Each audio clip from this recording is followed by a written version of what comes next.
Right, Alan, thank you very much for agreeing to do this interview. When were you born? I was born the 6th of June 1920 1920. at Cootamundra. Right, and after you were you working after you finished your primary school education? Were you already working?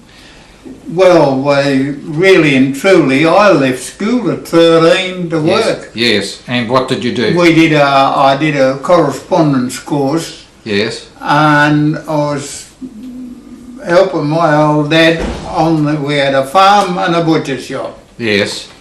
And I was put where I was wanted, where I was useful. Yep. I had two brothers. They were below me. They went to a high school in West Wyalong. But I worked with my dad. He was a sick man from the First World War. Yes. He'd lost an eye Yes. and gassed, and he was a sick man. Died at 63. Yes. Now, did you join the militia before you joined the AIF? No, as far as I got, we were going to join the Light Horse, another friend of mine, and they accepted us. We went to Barellan with our horses and had them vetted and signed a few papers. I don't know what we signed, but the war had broken out, and we thought, well, now we'll join the AIF instead. Yes. Now, what date did you enlist? I enlisted on the 1st of July 1940. And when did you get into the 2nd 19th Battalion? Well, it was a rookie camp at Wagga. We were all accepted at Wagga. And there was no Kapuka camp those days, and we were all in the showground, horse stalls and pig pens and pavilions. And they made a big boo-boo there with the vaccination, and it was a hush-up apparently, since they reckon they'd killed 7 boys with the vaccination. Double-headed us. They had all the hospitals, drill halls and dance halls all filled with sick blokes. Yes. And a lot of the local fellas, they sent us home till we recovered. Yes. So Came back and headed for Walgrove, where we were in the original 2nd 19th Battalion. right, and your movement how did you go to Singapore? What vessel did you go to Singapore? We left on the Queen Mary. Yeah. Was there anything significant about that trip once you left Fremantle? Were you expecting to go to Singapore, or were you expecting to go to nobody knew where we were going. No. Were there other vessels in the convoy? Yes, the New Amsterdam, Mauritania, New Amsterdam. I can't think of the third one, and the Queen Mary. Yes, yeah. So you were on the best and fastest vessel. Yes. Yeah. And then we broke off, I think, in the Indian Ocean, and broke off. And we thought we were travelling along well, and next thing he must have put his foot on it and lifted, and we went around the whole convoy and took off for Singapore. And were you the only vessel that went straight to Singapore? Yeah. And when you arrived in Singapore, how long were you on Singapore Island before you moved on to the Malayan mainland? That evening we headed north to Seremban. Yes, yeah. And we went straight, train straight to Seremban. Yes, yeah. Now, did you do jungle training while you were on the Malayan? Yes, a lot of jungle training. Yes. Trained all the time in the jungle. Yeah. Did you see General Bennett at any time? Yes, I gave him a ride in a truck. Did you? Yes, I picked him up and drove him a ride in a truck. Yes. What did you speak with him, or what sort of a man was he to speak with? He was a nice man to speak Yes, with, yes. Yeah. All right. Now, whilst you were on the Malayan mainland, were you aware that there was a build-up with hostilities Yes. with Japan? Yes, we Yeah. were warned and warned, Yeah. and barbers and nearly all Japs. Yes, yeah, yeah. Yeah, working on the boys, and we were warned about them. Now, were you able to compare at any time the training of the British troops compared with the training of the Australian troops in Malaya? Well, I think there was a changeover one time. We had a few of the Gordon Highlanders came up in exchange, and a few of our boys went down with the Gordon Highlanders. Oh, right. There was a changeover. Do you remember the names of any of their officers? No, No. no, we didn't see any officers whatsoever. No. We had a few of the ORs came with us. Yes, Mm. yeah. Now, the 8th of December 1941 is when the Japanese invaded Malaya. They invaded Singapore. Well, both. No, they were up top. Kotaburu, 8th of... December Oh, yeah, 1941. you're right, yeah, I yeah. don't think 8th of... Yeah, that's right. Yeah, the other 8th. Yeah, the 8th of December 1941 they landed at Kotaburu and some of the ports in Thailand. Were you aware of any Japanese aircraft operating in the area around that time? Yes, they were flying over us. We'd all say, well, there they go, heading for Singapore. Really? Yeah. Mm. And Singapore was copying it there. did you see any of the Allied aircraft like the Lockheed Hudsons and the Wildebeests? Yes, poor fellows. Yeah. We saw a few battles and they Yes. shot them down in flame. Yes. They Yeah. weren't in the race. Yeah. Yeah. I was a kid at the time. I used to see these. Well, I think they were Beauforts. I think Mm. at Tanglin Aerodrome. We were guarding it at one stage. I thought, Lord help the poor old Japs when these fellas get going. Yes. They weren't in it. Now you're on the east coast of Malaya originally. Yes. You said in the Endau area. Is that how I pronounce Yeah, it? yeah, we went up there. Yeah. Gemalong was their base. Yeah. So that was almost in the middle. We were posted up to Gemalong. Yeah. Yes. And Endau, I'm sorry. Endau. Endau. Yes. Yeah. And did you remember? You were eventually moved from the east coast to the west coast. Yes. Do you remember roughly when that occurred? No, well, we went down to Bukit Lengkap as a patrol, and before we went down, we were doing we had to do guard duty, taking down on a boat on this little out point. We could hear animals all around us. Yeah.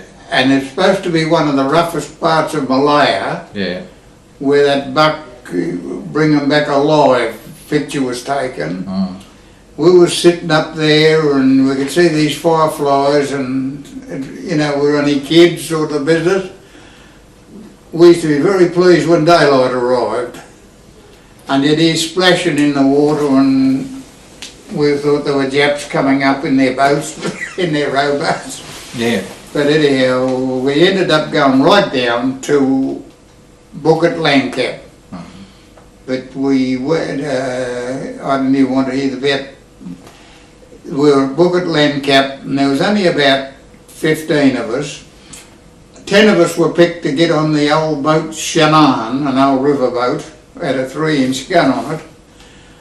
And we had to go up back to Endau to find out how many troops had landed there, an estimate of troops.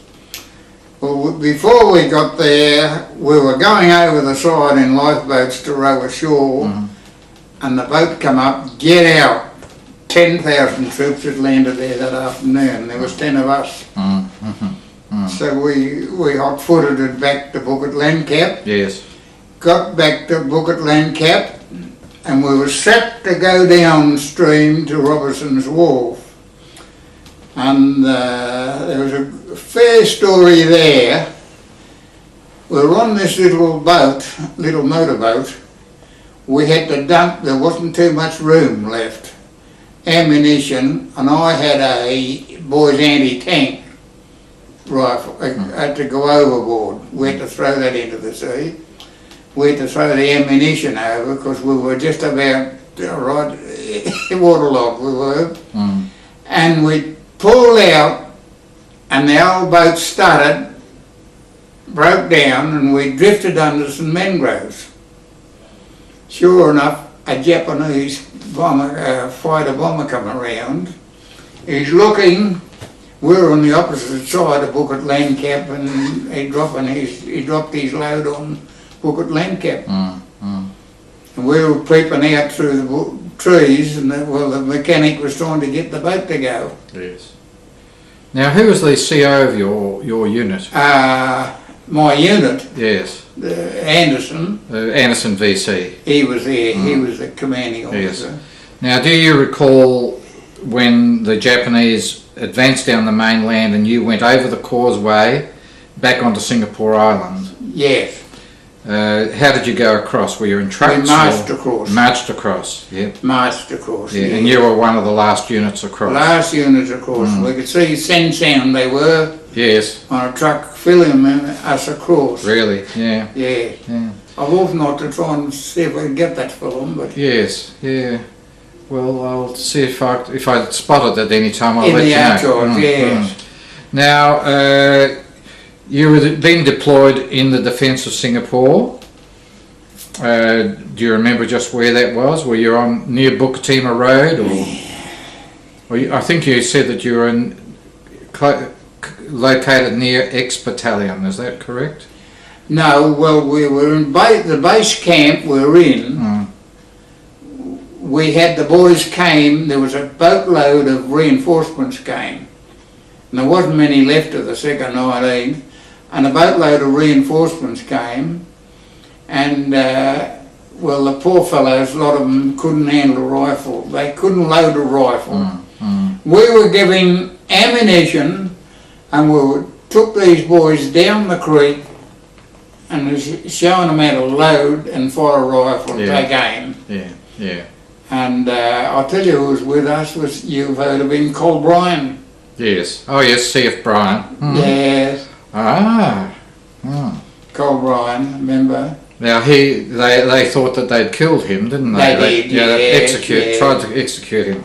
Well, we'll come back to C.F. Bryan later. Oh God. You must have been close to him. You knew him well. Oh yeah. Nice. Still going. Yes. Is he really? Yeah, he's a lot younger than me. Yes. I think he had his 18th birthday just before or after he was caught. Yes, yeah. Now, when were you involved in actual firing on the Japanese and them firing on you in your position when you're on Singapore Island? My very word. Yeah. And did you suffer many casualties? Yes. Well, he was promoted a company sergeant major, Jim Layton. He was my platoon sergeant. Yes. He went to company sergeant major. Sonny Louis was our original company sergeant major. Yes. Yeah. Sonny Louis. And I can remember poor old Jimmy Layton, machine gun right across here. Yeah, sitting down at a butt of a tree and says, "Keep going, I'm finished." That was Jimmy Layton. Yes. A great boy too. Yes. Yeah. Now, when capitulation occurred on the 15th of February 1945, do you remember your march out to Selarang Barracks? Very much so. Yeah. And how long were you in Selarang Barracks, or did you were you hospitalised yourself at any time? Beg your pardon? Were you put into hospital yourself at any time? No. Well, the only time I was in hospital at Selarang Barracks, we went taken into, worked on the wharves in Singapore. Worked there. Then a party of us went to Outram Road School. Oh yes. And could you see Outram Road jails from there? Yeah. Yeah. And we did all right there. It was quite a good spot. We were doing better than we were in the army for food. And I can remember one of my greatest friends, he's got a pocket full of eggs. And the Jap woke up to him and patted him and broke all the eggs. And, but anyhow, I got a dose of malaria there and sent back out to Changi. From Changi back to... Can I just stop you there? Did you go to Changi or did you go to Selarang? Selarang, thank you. Selarang Barracks, yeah. Back to Outram Road, Lorney Road, Outram Road. Worked there. And then I fell foul of a Jap on the work there and he broke my arm. Broke my wrist, it's still twisted. Yep. And I was blocking a pick handle. And anyhow, the wrist was right back up here. First aid boys pulled it back and they got some plaster of Paris wall, old one, and broke it up and they put a plaster on me. And I was sent back to Changi. And did you go to, you say, Roberts Road Hospital, Roberts Barracks Hospital? Well, I'm not sure. There was Major Dick. Bob Dick. Yeah, he did the job on my arm, Yes. and he says, and then the Changi Square incident was right on. So that's about September 42. Yeah, and he says, well, don't go down there now, you're ready to go, but stop here, things are not that good down there. So I stopped in the hospital a couple more days, and I was fired out of that, into a mob of 30th boys.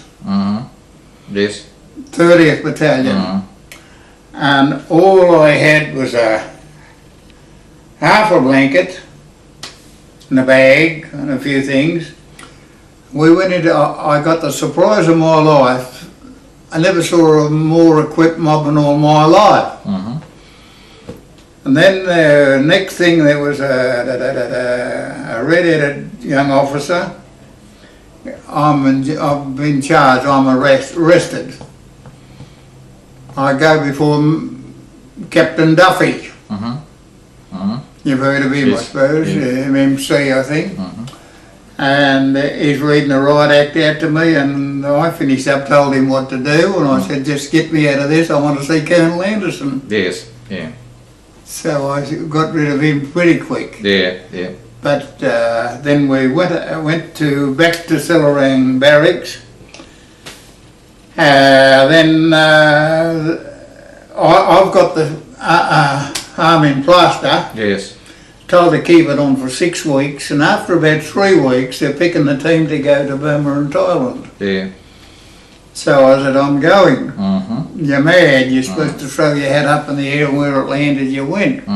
So I cut the plaster off. Rubbed a bit of dirt, stood up when the Japs passed me, Jap doctors passed me. Yes. Yeah. And how lucky I was, I went to Burma and Thailand. I thought I did the wrong thing at the time, but the next force went to Borneo. Borneo. Yeah. I'd have been in that. Yes. Yeah. And you wouldn't be here today. I wouldn't have been here No, today. no. Yes, and I went up with Major Newton with... Yep. Well, he was Captain Newton at that Captain stage, Newton, wasn't he? Yeah, old Captain Newton. Yeah. Roaring Reggie. Yeah. So we know well the story of the train journey up, which was roughly 4 nights and 5 days. Yes. And it was horrible.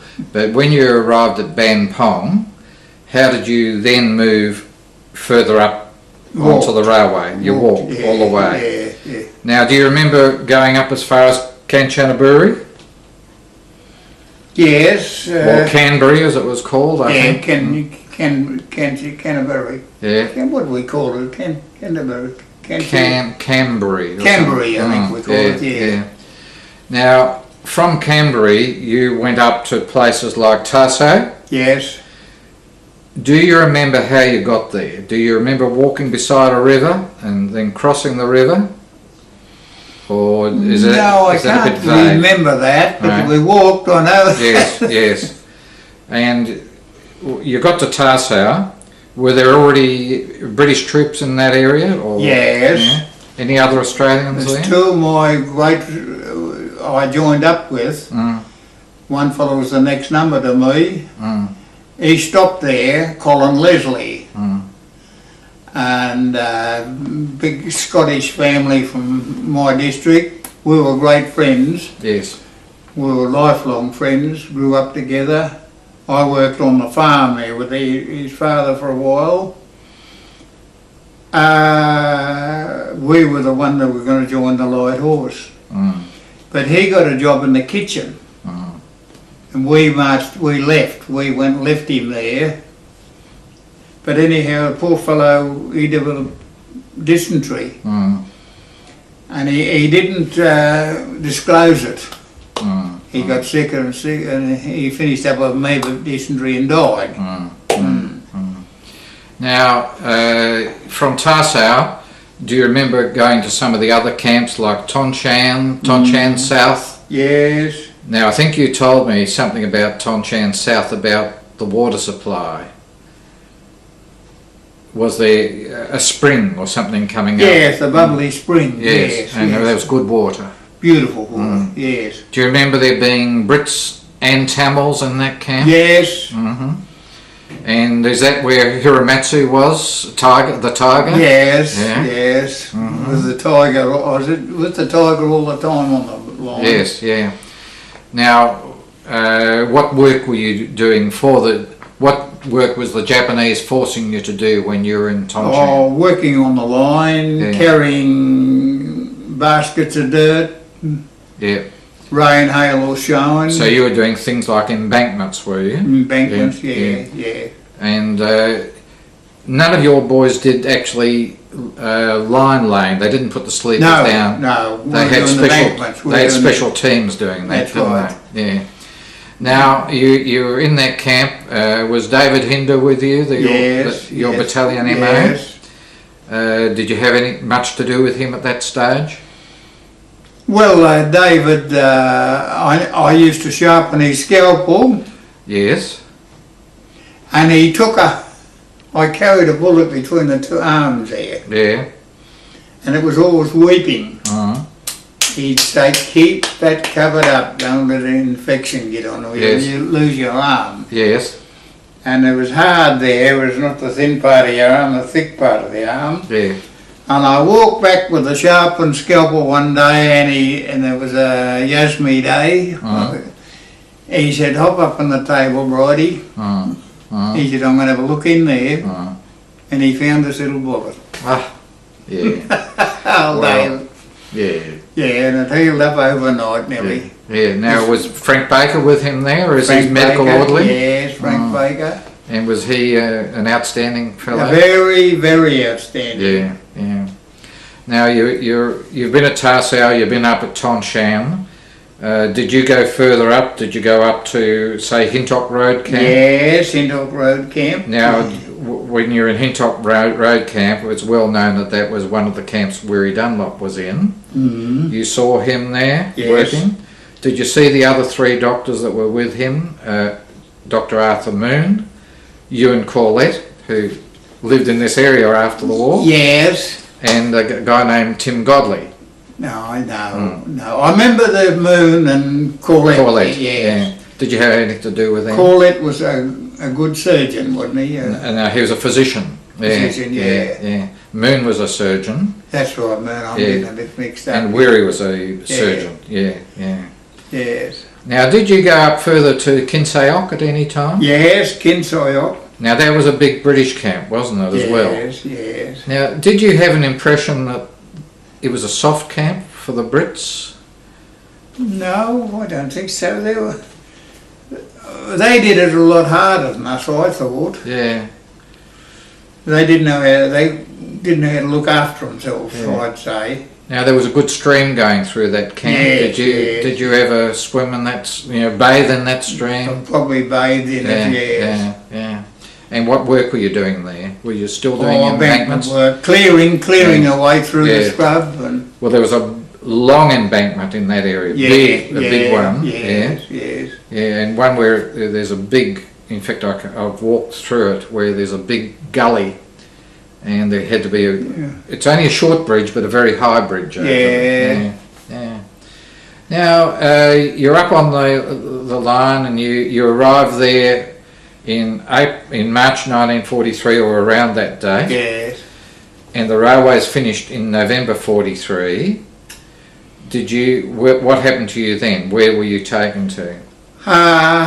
Tampa, was it Tempe? Tempe, yeah. We came down, there was a base. That's where Charlie Edwards was too. Yeah, oh yes, Tampa. I was with Charlie right through. Yeah. I was with old Charlie right. Yeah. I've been on the phone with him, Charlie, a couple of days ago. Oh, he knew. Well, he told you I was coming up. Yeah.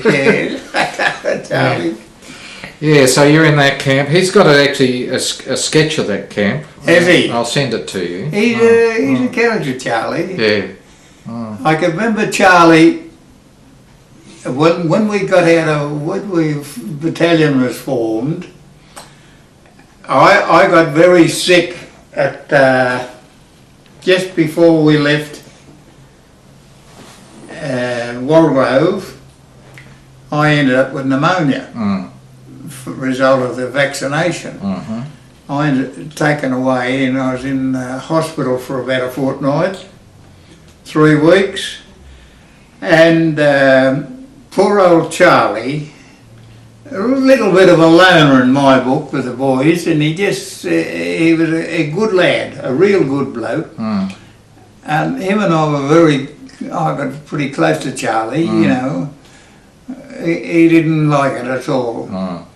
So anyhow, I arrived back at Ingleburn, and I got off the little piggy bus and got my swag with me. Charlie standing on the steps of one of our hut. And I, "G'day Charlie, how on the bloody hell are you?" Charlie said I was right. He said I was having a lot of trouble. He said, "I saw you back again." Charlie. Yeah, he's a good lad, Charlie. All right, now we've gone back to Ingleburn before you're in the services, well, before you're in Singapore and Malaya. So if we can go back to, you were at Tampi was the last camp you mentioned. The railway was finished in November. Where did you go back to when you were going south from there? And Tempe. Well, I did you go can't down think of the base camp? Yeah, but you must have gone down to somewhere like Tamakan or Tamakan, I think it might have been Tamakan. Yeah, it's a big base camp. Yeah, and did you go down there by train? Yes. Ah, now in going down by train, do you remember the Whampoa Viaduct? Yes. With the big drop into the river on one side and the rock wall on the other? Yeah. And were you full of confidence when you went across there? No. Of course, I was in one, we were going up to do some work. There's a fuller name, a great man, I went to school with him, Alan Fu. You might have heard of Alan Fu? No. And I can still remember Alan Fu, blacksmith by trade, white man shoeing horses, and he was in the pioneer platoon as a blacksmith. We were on the line together. And the Honourable Hugh Watts, he was a plantation owner or manager, and he was an officer. He was with U Battalion up there with old Reggie, and old Reggie gave him the job looking after the hygiene. Yes. Alan Fu and a couple of others digging holes for toilets. And this Hugh Watts, was duty job. He came to me one day, he said, "Bright Oak," he says, "how well do you know that Fu lad?" I said, "Don't knock him, sir." I said, I went to school with him. And I said, what's he done to you?" He said, "I've travelled the world." And he said, "I have never come up a bloke as good as him." Oh, really? But he said, "Mind you, he'll abuse you."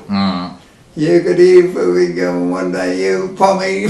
Yes, yeah, He'd given him a serve, but he thought the world of him. yeah, He was a good bloke. yeah. Now you were just saying that in this camp they were, paid attention to hygiene. Well, that must have been a very important aspect of Oh, that was number keeping one. a camp healthy.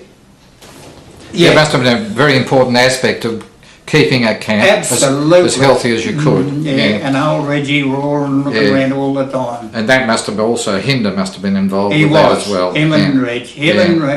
Reg, yes. Yeah, And I've seen Reggie go along with sick blokes keeping the buckets boiling to Yes. sterilise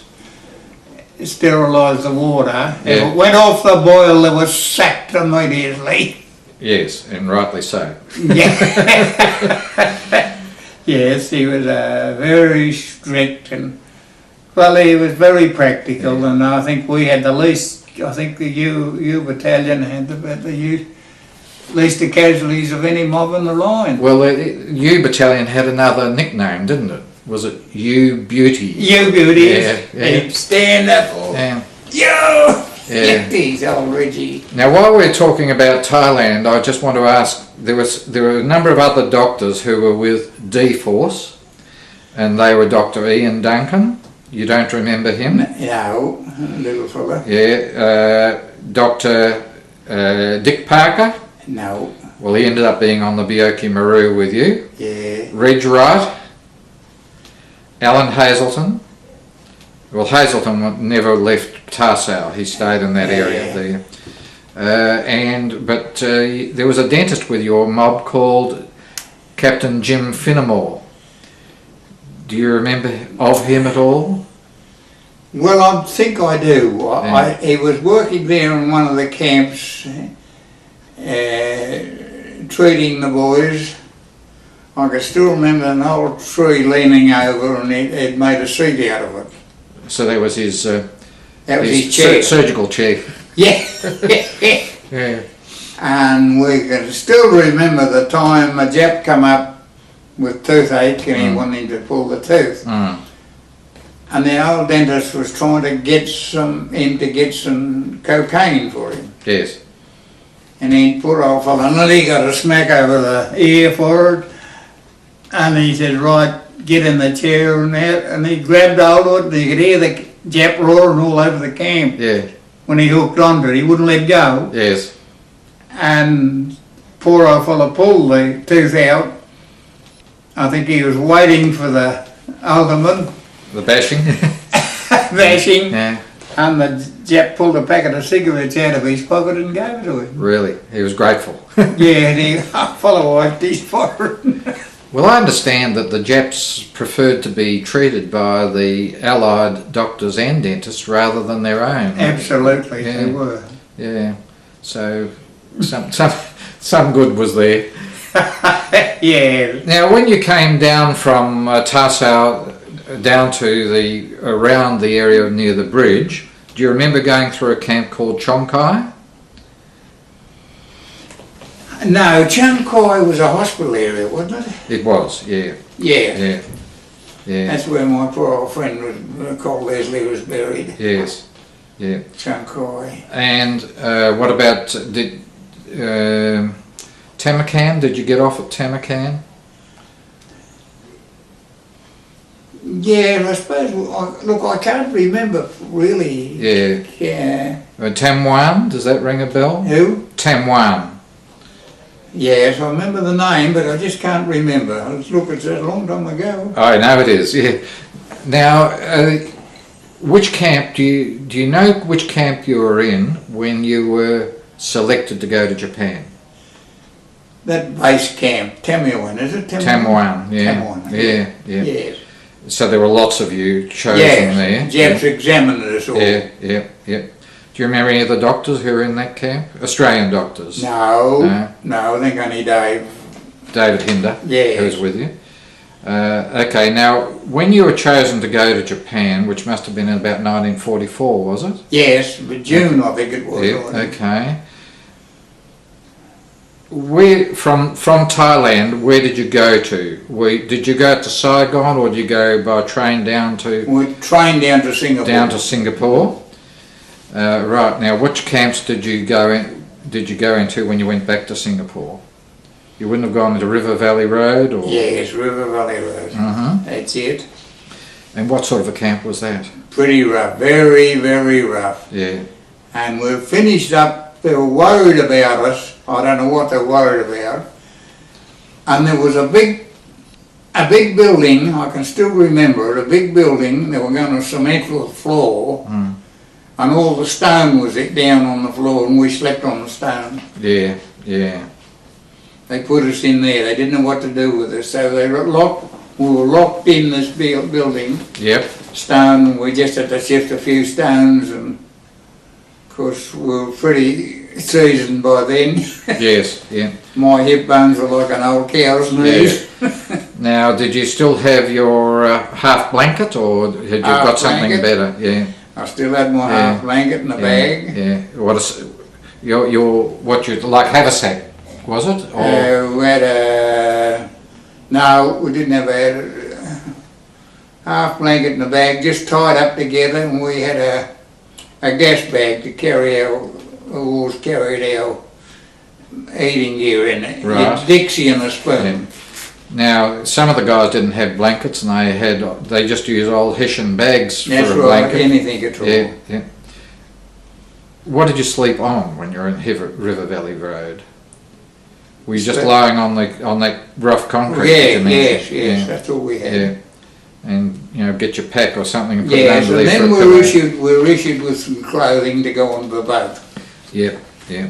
And so you then, what was the name of the vessel you boarded to go to? Bioki Maru. The Bioki Maru. Now, on the voyage to Japan, am I correct? You all went on the ship, and then it pulled out, but didn't go anywhere for a few days. Is that That's correct? right, Yeah. yes. Yeah. And then you must have joined up with a convoy. Yes, joined up with a convoy, and then we got to Manila Harbour. Yes. I forget, we had nearly 3 weeks there, I think. Yeah. Yeah. And they must have pulled the anchor up about 20 times. Yeah. Ready to go. And then they'd wheel back and come back again. Cancel it. Yeah.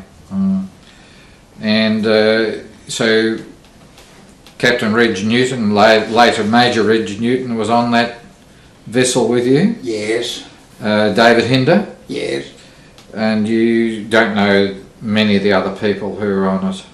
No, Charlie and well, a few of the 19th boys, they're all gone now. Yes, yeah.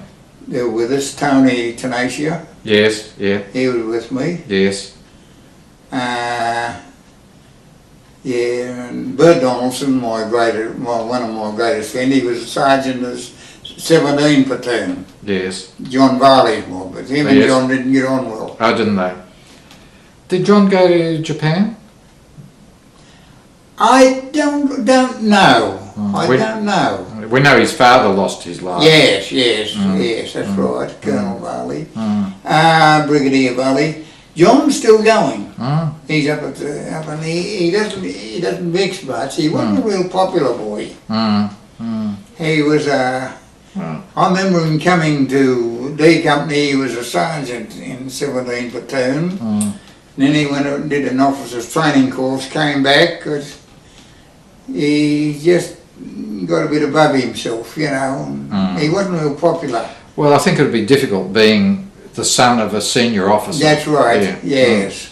Yeah. And I don't know, Bert Donaldson, he was there, and Bert Donaldson and we knew one another in civil life, and he'd be one of the greatest boys I've ever met in my life. Yes. A great man, Yes. Yeah. and he did a lot post-war for people, you know, legacy, and he was in everything. We lost him August last year. Yeah.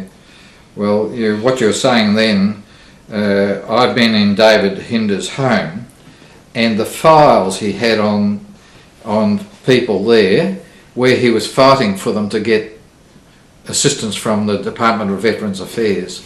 He did a lot of work behind the scenes that was not acknowledged. Yes. Yeah. But anyway, that's getting away a little bit from the subject. I'm sorry about that. He was. He So was a great man. we're back on the Bioki Maru, and you've finally left Singapore, well, Manila Harbour. Now how long did this trip to Japan take? 70 days. 70 days. So you must have been stopped somewhere else on the way up, were you, or not? No, I think most of the time Manila Harbour, or might have pulled in and coaled up somewhere for overnight, and we went again. And the storm, I can still remember the storm. The Japs left their posts. The old captain, he said, if we can keep the coal up to it, he said, we'll probably get you out of it. Yeah. So I went down and Bert Donaldson organised it. He was roaring and belling old Bert down there, and Bert got hit the morning it landed. Bert got one through the wrist, put him out of it, and I can still remember all his skin filled up and blood, you know, to get him across. And that was where him and John Varley fell out. Yes, yeah. So now, was there a time in the storm when you felt that the vessel might capsize or anything like that? Oh, we did. We thought it was all over. There was mountains. The waves are like mountains coming at us. Yes, yeah. The rocks, and I can still remember the sketching boy, Ray Parkin. I remember went up over and shuddered, and came back again, and Ray Parkin said it won't want to do that again. No, yeah. And he being a sailor, he would know. Yeah, and he frightened us. But him being a sailor. Yeah. Now, you were in a convoy, were you? Do you remember any of the other vessels being torpedoed? Yes, we were on deck. We saw them being torpedoed. Yes, yeah. It just makes you wonder how you escaped being torpedoed yourself. Well, apparently we were in the sights. Yes, yeah. You've heard that, I suppose? No. And he said, it's been researched. The Tampanito. Yes. Tampanito. We're in the sights, and he says, don't waste one on that old boat. Yeah. I've got you've seen the sketch of the old boat? And we'll keep going here. Yes, thank you. I'll have a look at it later if I may. I'd love to have a look at it. Okay, so you then survived the journey up there. What sort of food did you get on the vessel? Not much. A little bit of rice, mainly. Sometimes a little bit of stew. Yeah. And where was it cooked? Big yours? Where was it cooked? I was cooked down below. Yeah. They had a kitchen thing down, cooked down. Brought it up. We were on deck. And I got a piece of fish one night, and I thought it was killed me. Yes. And Ray Parkin, I found out afterwards, not Ray Parkin, Parker, no, what's his name, the orderly? Baker. Frank Baker. Frank Baker. I knew Frank. On the line, I gave Frank a bit of stew one time, and Frank never forgot it. He didn't want to take it, but anyhow, he came back and he gave me this morphine tablet, apparently. That's what I heard afterwards. But I was never to say anything about it, but to keep quiet. But, yes, yeah. But Frank was a good bloke.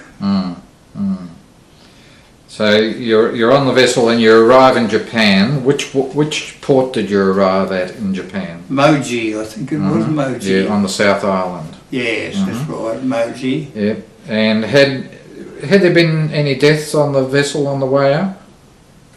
Well, they say there was. The only one I know was Ned Turner, Sergeant Major had a B Company, I think he was.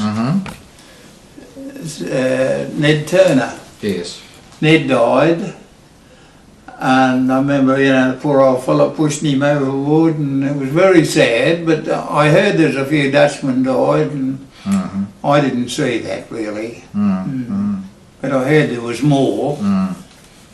Now when you were taken, was there, how quickly were you taken off the Bioki Maru? Well, I was carried off the Bioki Maru. I had very... Oh, did you? Yeah, so your legs were up like balloons, yes, were they? And the testicles. Testicles, big as footballs. They had this half blanket I had underneath me, and the blokes in front of me holding the back. Yes. And I was sat on some gear on the wharf, sat there and watched the Japs sorting them out, taking them left, right and centre.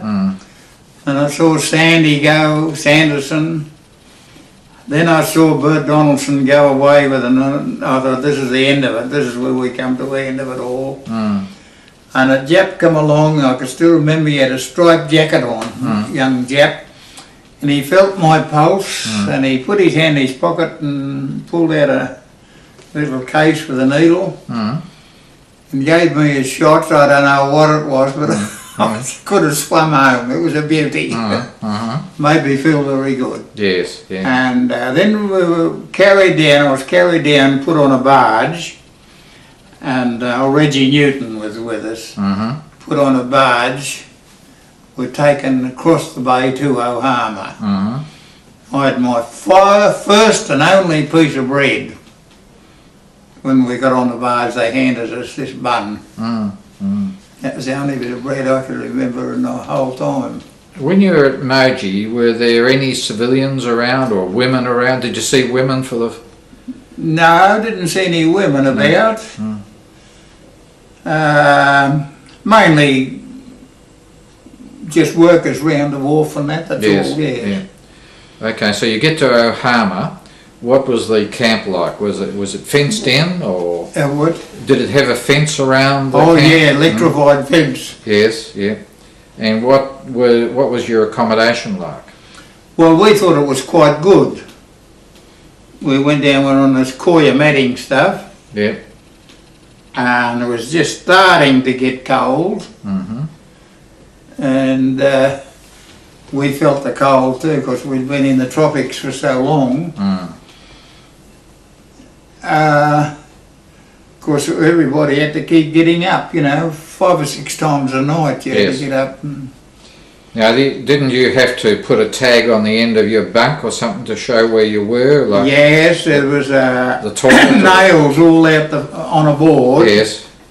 Where you worked. It was gardening, underground, surface work, mess hut, toilet, wherever you were. Yes.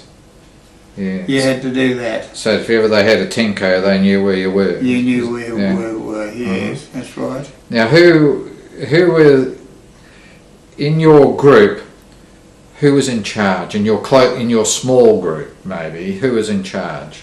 Reggie, I think. Oh, was he? Oh, yeah. He knew. He had his finger on the button all the time. Now tell me a little bit about Reggie Newton. Was he a tall man? Yes. A powerful man? Big, tall, slim man. Yes. Yeah. Very domineering man. Yes. Good man. What was his nickname? Roaring Reggie. Right. Roaring Reggie, and he could prove it. Yes. Yeah.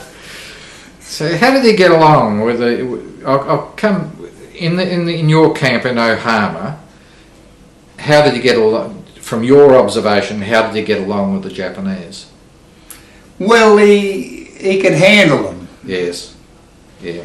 Japs liked to hear him roaring and bellowing at us, and they thought that he was giving us a good serve, you know. Yes, yeah. And they respected him a lot, put it that way. Yeah. Now I know the Tiger respected him on the line, the Tiger respected him. Yes, well I think there was a little bit of mutual respect. Yes, there was, definitely was mutual respect there. And old Reggie said, he said that was wrong, they shouldn't have hung him. Yes, yeah, yeah. But, oh no, old Reg, and he took charge. He finished up in charge of everything there. Yeah. That'd be Reg. Mm. And he did a very, very good job. Mm. Now, did you ever work in the mine? Yes. Yeah. Now, how did you get down into the mine? We set off in the morning. We had a little pair of cotton shorts on, a cotton shirt, and a little cap to carry a lamp. Mm-hmm. And your battery pack, where was that? Battery pack, yeah, to carry a lamp, and we went down. Yeah. And I used to remember how many steps it was down there. It was about 400 or 500 steps Yes. to get right down there. Yeah. And, And go on. Please go on. we were down, right down. Someone said it was 3 mile where we worked. Mm. 3 mile under the sea. Mm. Used to get locked in occasionally. The pumps would break down and we had to cross creeks and that. It was raining continuously in there. Mm. Rain, Yes. pour rain. Yes. And we're soaking wet, but it was warm down there. It'd be snowing outside. Mm. We'd be quite warm down there. Mhm. But with times we were locked in, and I don't know, we sometimes we was sorry. We worked hard when we were down there, but we got out and we'd walk into snow. Mm. Walk into snow. Yes. Yeah. Yeah. Yes, and it was very. Now, how high were these coal seams that you were working in? Oh, we're all over the place, Peter. We're some were very low, very, very low. So you had pneumatic drills. So how did you operate them if they were low? Yes, they were run on air. Yes. Yeah. Yeah. Yes, I can remember the time it ended. I was down there and I was a Itchy Van, the #1 man on the drill. Mm-hmm. And one of our boys we used to get the strings out of the cement bags and use that for cotton. Mm. And the friend cut this half a blanket, I cut that up, he cut it up and made a jacket out of it for me. Mm-hmm. I hung that and we were drilling and there was a charge went in and we went out, got round the corner where they blew, and my jacket was hanging down and must have been in line and blew a hole in it. Mm. Blew back out, blew Mm. my jacket to pieces. Mm. Mm. But now what was I going to say there? Yes, we're down there and it was, when it ended, I'm on the jackhammer and we knew it was continual bombing. We knew it was pretty close. Yes. We saw fighter planes coming down, they machine gunned the street one stage, and we knew, well, they're not flying from America or Australia. Mm. The carriers were outside there somewhere. Yes. And we knew it was getting close, and continual bombing all around us. And I can remember this day we went down, with the day it ended, and there was about 4 Japs weren't interested whether we worked or not, and they were all huddled talking. Mm. Me being Itchy Van, I could go to their bag and get a spring with a jackhammer. Mm. If you wanted to, if nobody looking, you threw a handful of dirt in the exhaust, you could bust a spring. Yes. I did that. So anyhow, I went, they were not far, I was only a few yards from them. I'm trying to hear them talking. I'm trying to listen. And I got my hand in the bag. If I'm caught, I'm getting a spring, which I was entitled to. Anyhow, I heard him talking at Junee, that was 12 o'clock. Tojo was going to make the speech. Central worry, the war was finished. And anyhow, beauty. Back I goes to the boys sitting down there. Well, boys, it's over. Finished.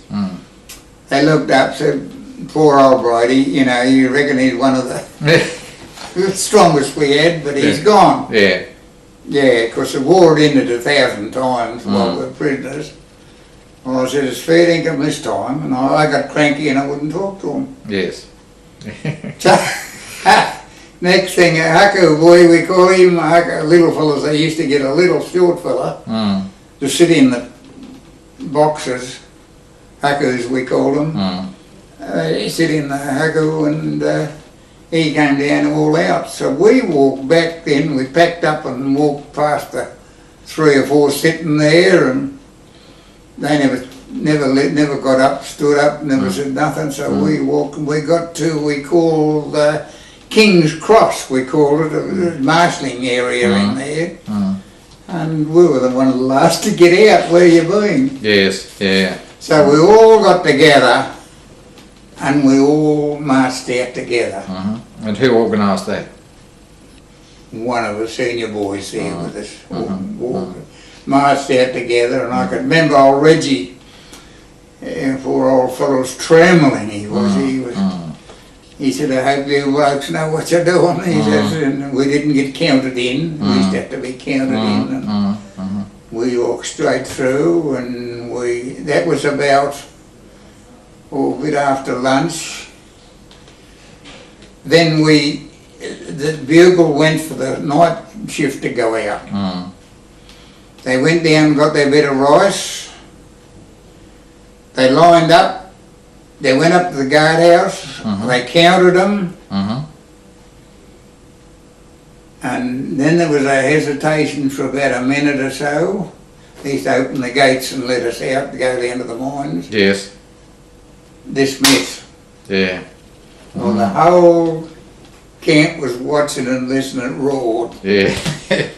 Yeah. Now, how many days was it before you were taken to the wharf to come home? We were in that camp just about a month. Were you before? Yes. So in the meantime, had the Allies dropped supplies? Yeah, dropping supplies. Did you have to paint POW on the roof of the huts or anything like that? Yes. And approximately how many prisoners of war there? Yes. And some of them used to go. We went for a bit of it. We found a fire engine. Yeah. Solid rubber wheels. Yeah. We found a brewery. Yeah. Made them load it up. Yeah. Then we had to sign for it, Ned Kelly and Bob Menzies. Yeah. But anyhow, we took that back to camp, and old Reggie was going to shoot us and kill us. But then there was one fellow, he wasn't in our camp, we met up with him.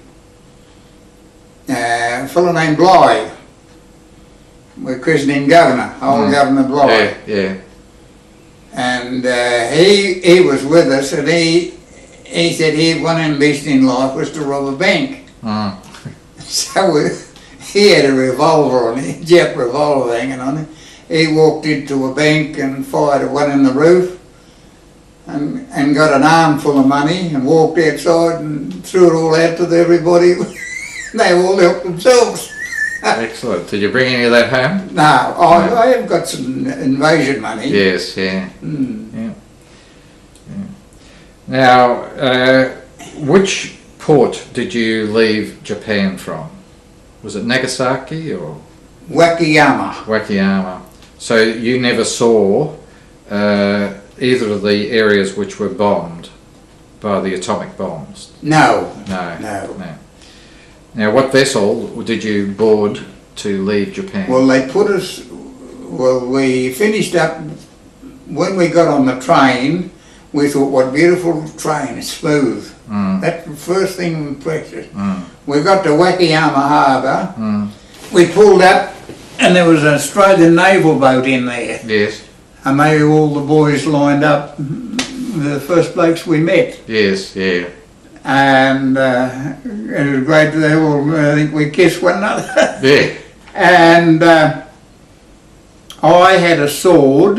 I'd got a sword. And then we got down to they'd taken us onto this boat, so we had to go down and do fumigators, Mm. and we had to strip off Mm. in the nutty Mm. and just carry it just exactly. I had a photo of my mum and dad and Ruth, my wife, Mm. and playbook. Mm. I still held that. So anyhow, we got down there, stripped off. They said, don't worry about your sword. I forget what they were, 2 of a dozen or something. So anyhow, we got in this barge and went across the bay. They fumigated us and went through a shower and everything, and then we were issued with good clothes. Yes. And Was it then American? Was it American clothing, or do you remember whether it was American Yeah, clothing? they're all American. Yeah, yeah. Okay. Mm-hmm. And so anyhow, we went into a big hall then, and an officer up, he told us what to send in our wire home. Yes. What is it? Forget the wording. It all had to be the same. They reckon go faster. Yes. Yes. Yeah. Yeah. Well something. See you soon or something, and that was it. Mm.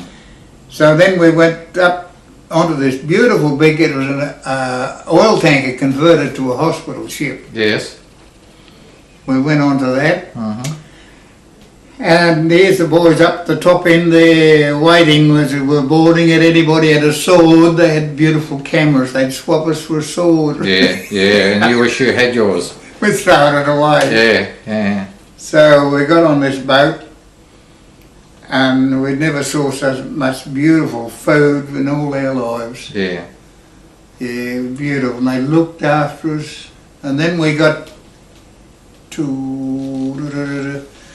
where the big battle took place. Okinawa. Okinawa. Mm-hmm. Got to Okinawa. And we put on another troop ship then. Mm-hmm. That was bad. Yeah. And do you remember the name of that? No. No. Then we ended up in Borneo. Not Borneo, Manila. Manila. Yes. Yeah. Yeah, So what happened in Manila? Were you there for a period of time? yes, we're there for 4 or 5, 6 days, Mhm. and I can still remember we all went, gave us a YMCA hut and all the literature to write home. We're all going to write a book home, Mm-hmm. and I think I wrote, Dear Mum and Dad. Mm-hmm. I started to think, chewing the end of the pencil, and I looked around, everybody's doing the same as I was. Yes. Yeah. What are you going to say? Well, did we have a mother and father? Yes. Yes. Yeah. Yeah. So anyhow, we give that away. So the Red Cross took us for a trip around, saw all the ruins of Manila, Mm. saw the first helicopter coming down on the beach. Yes. Yeah, we'd never heard of a helicopter. No. No. And so anyhow, back we goes, and I could remember they had a big bell tents, around about 30 in each one. Mm-hmm. So anyhow, word come out to go. Oh, that's right, the first lot went, I wasn't in it. And then they were giving us, I think, three cans of beer a day. Yeah. It was rationed, was it? Just Yes, for, and about a bottle of scotch to the tent, and so many cigarettes and what have you.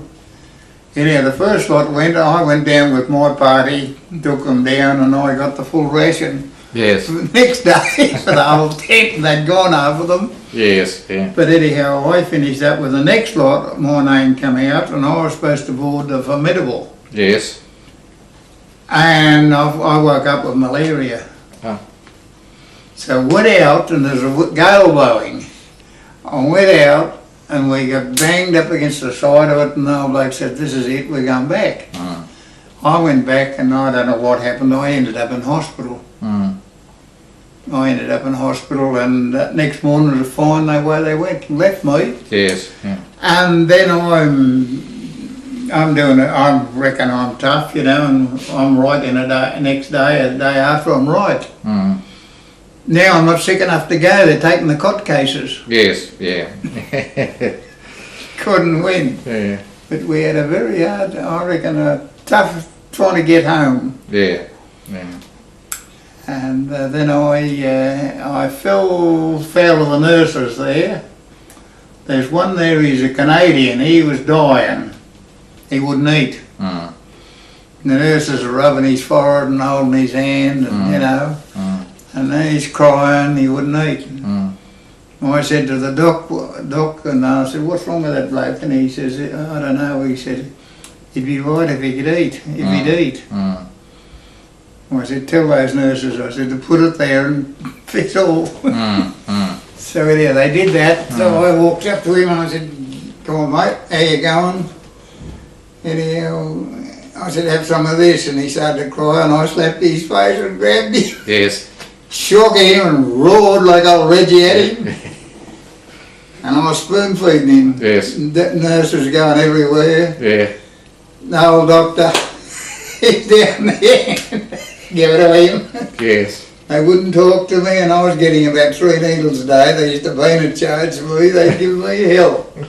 But I had to wear it. Yeah. But then we saw some little orderlies, American orderlies, pinching a case of beer Yeah. out of the chillers on the side. So anyhow, we found out where they put it. They weren't awake up to us fellas.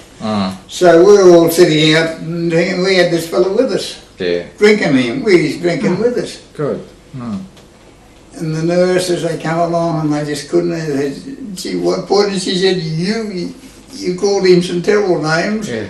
You're drinking with him. I said, yeah. I said, you were the one that was killing him. They were. Yeah. Yeah. He never hadn't seen a white woman in Yeah. 4 years. Yes. Yeah. And given him all the sympathy and... And were they Australian nurses or? No, American nurses. American nurses, right? Yeah. Very good too. Yeah. Yeah. So you're still on Manila. How did you get home from there? Well, we finished up. We were going to fly home. We got to Manila. I went out to the airport. Flying around, going around the bus took us a Liberator. We were piled on. It was stripped and all mattresses on the floor. And away we went, and I think it was 11 hours non-stop to Darwin. Yes. We got to Darwin, out of a hospital into a hospital. That's army rules apparently. So sitting up there in the hospital, and a nursing sister come around, got a tray, there was 6 of us. And I'm on the end of the line first up. And she pulled up there, and I didn't like the look of her much, this surly old girl. She's got a big needle there, and I said, I'm not on needles. You are now. I said, no, I'm not. I bailed up on her. Anyway, I asked her what my name was. Wrong. I said, what's his name there? She said, wrong. I said, you're in trouble, girlie. She up and all. Yeah. And then a Red Cross nurse come along and got our names and numbers at home. And I got him. I found my brother. He was still going to school when I left. And he answered the phone at home. He'd been in the Navy, sunk, picked up and discharged. Yes. By then. So we were there, and they'd lost our medical history on the way from Manila to Darwin. We had to go back in quarantine again. Go through the lot. That was taking up time. And then we finished up, got out of it, and went down to the base camp. There was only base wallers there, you know, cooks and what have you.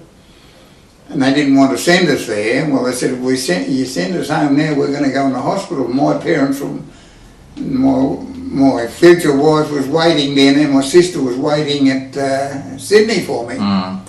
So anyhow, that's how we got out and went down to this base camp, and the Red Cross come along and took us for a trip around Darwin. Yeah. And showing us all the ruins of Darwin. Come back and they went, the base Wallace went through our gear and taken my little wallet. I had the photos of mum and dad and wife and whatever, it was gone. My little bullet they took out of my arm, it was gone. And they did, and I had a few pesos, it was the pesos and Philippine money, Yes. all gone. Yes. Yeah, the blighters. So Yeah. we had to wait then, then we went out to the airport, 10 hours non-stop from Darwin. Flying round Sydney and there's thumping and going on. The time we got down, we could feel this jarring. They can't get one wheel down. They eventually got it down. We got there and got to, then they picked us up, taxis took us to the showground, that's when parents and people were there. Yes. And we only had what we stood up in, wouldn't let us carry anything.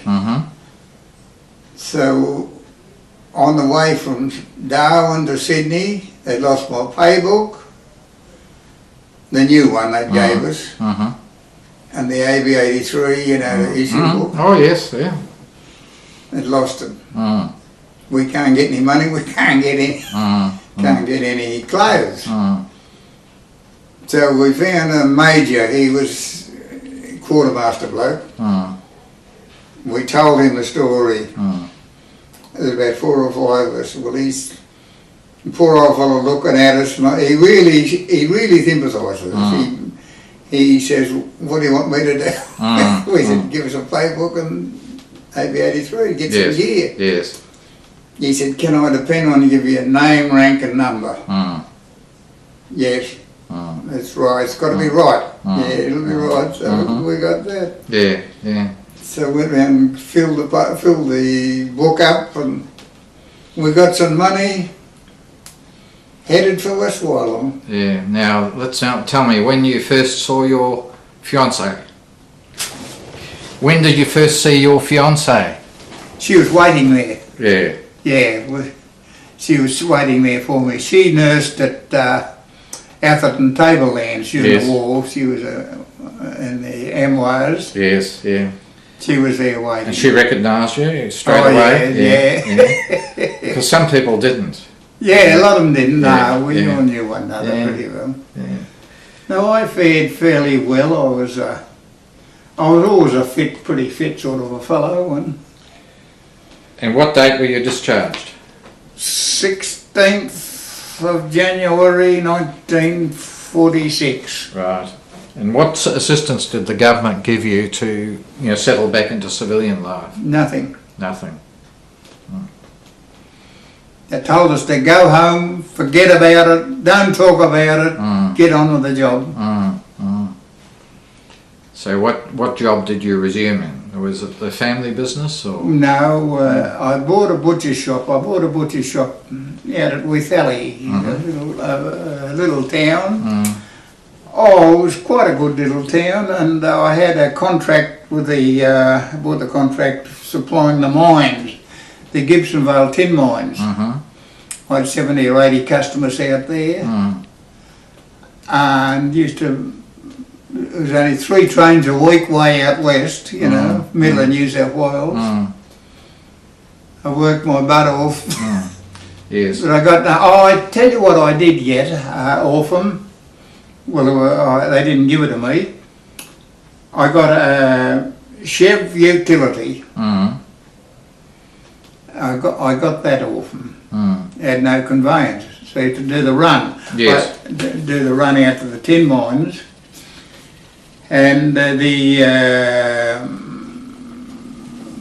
union did a good job there. They pushed it a lot. They had a union out there, workers' union or something. But anyhow, they did that. But I got, and it was £555. Yeah. The ute. And I paid that off at £10 a month. Yeah.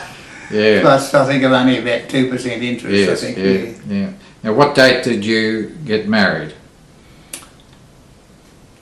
20th of April, 46. 46. So your wife was out there with you? Yes, Yeah. our father had a property. Yes, Had yeah. a property farm. Yes. And did you say your wife's name was Ruth, wasn't it? Ruth, yes. Yeah. Mm-hmm. Yes.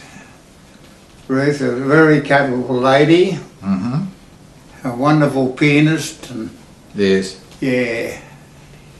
Mm. And, you know, so she was a very, very small lady. She was Yeah. only very small. But, Yes.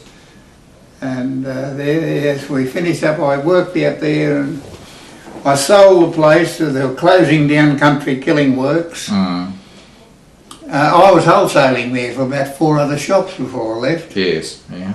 And I did fairly well. And I come up here and bought a farm. Mm. I had a sister and my mother lived here. Mm-hmm. I came up here sort of looking around and I bought this. I was in for, must have been 50, 60 farms and ballots. Mm. Mm-hmm. Yeah. Did no good. Yeah. I drew a first reserve at Tabletop in Albury. Mm. Hume Dam was the back boundary. Mm-hmm. Been a good block, but that's as close as I got. Mm. But I finished up, bought my own farm up here, and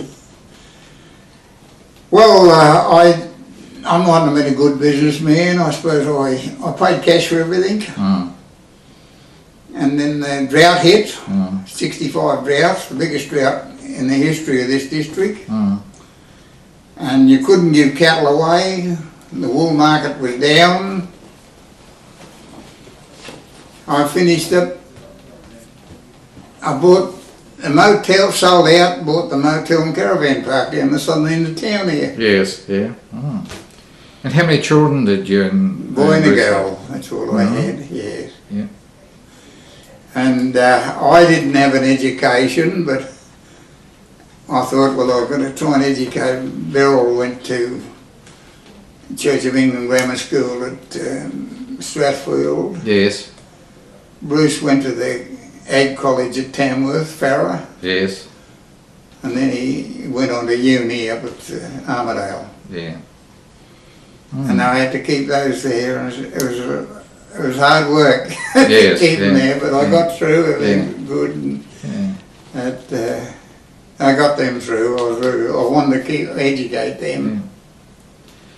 Well, Alan, we've just about covered everything, and there's not much left on the tape there at the moment. But can you just for the record, can you tell me what your age is now? I'm 90. I'll be 91 on the 6th of June this year. Yes, yeah.